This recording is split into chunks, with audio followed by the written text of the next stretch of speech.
A furnace that doesn't turn on can spell disaster in the cold winter months.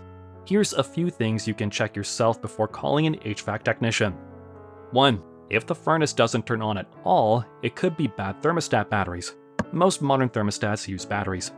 The batteries are located either behind an access door on the front of the stat or just behind the face. If the batteries are behind the face, you will have to pull the stat off the wall to change them, but this is easy to do.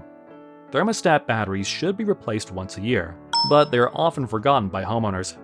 HVAC companies have dozens of calls per year, only to replace the batteries.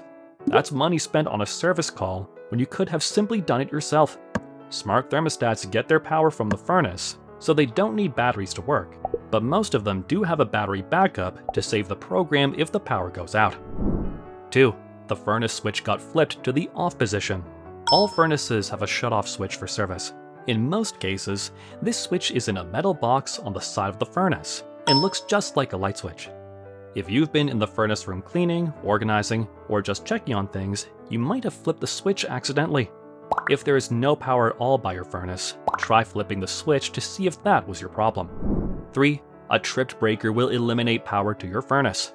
There are a few reasons why your furnace breaker might trip, and these issues should be looked into as soon as possible.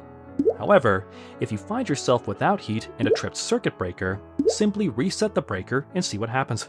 You might just be able to make it until an HVAC technician can come out and see what the problem is. You can also check out our video discussing the common reasons your furnace breaker might trip. 4. A blown fuse on the circuit board will also stop power to the furnace. There is a small 3 amp fuse on the circuit board that will blow to protect the furnace in the event of a power overload. If this fuse is blown, you'll need to find out why. Simply replacing the fuse and turning the furnace back on will result in another blown fuse. Unless you see any obvious wiring problems, you should call an HVAC technician to come out and figure out what is blowing the fuse on the board. 5. Problems with the circuit board itself can result in a furnace that won't turn on. The circuit board acts as the brain of the furnace. It communicates with the thermostat to turn the furnace on and off to match your indoor temperature setting.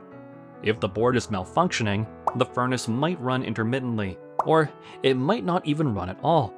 Replacing a circuit board isn't a difficult task, but it does involve handling electrical wires, meaning power must be shut off to the furnace before making the repair. For this reason, we recommend using a trained HVAC technician. 6. Incorrect or loose wiring, either at the thermostat or on the furnace itself, can result in a furnace that won't turn on. Turn the power off to the furnace at the breaker panel and investigate the wiring at the thermostat. Check to see all wires are in the correct terminals, and all wires are tightly attached. Do this by wiggling the wires. If you can pull any of the wires out of the terminals, they need to be reattached. To do this, you'll need a small screwdriver. Simply place the wire back in the terminal and tighten the screw until the wire is secure. If there is a wiring problem at the furnace, we recommend calling an HVAC technician. If your furnace is turning on but not heating, you can check out our other video on common furnace problems, linked in the description. We also have a free cheat sheet with 28 tricks that can help you save on your electricity, heating, or cooling bill each month. Click the link in the description to download.